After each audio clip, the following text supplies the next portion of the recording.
That sin will take you further than you want to go. It'll keep you longer than you want to stay, and it will cost you more than you are willing to pay. That's sin.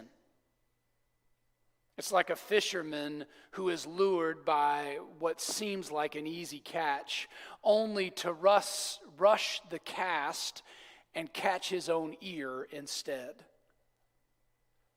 If we aren't careful, we'll do the same.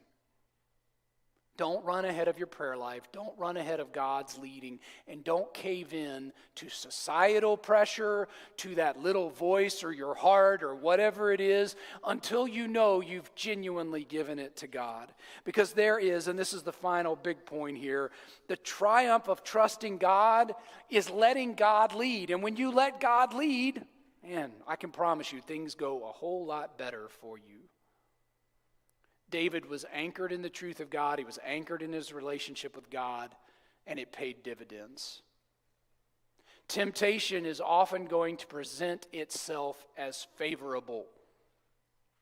It is going to look like it's laid right out there in front of you. That's why it's temptation, right?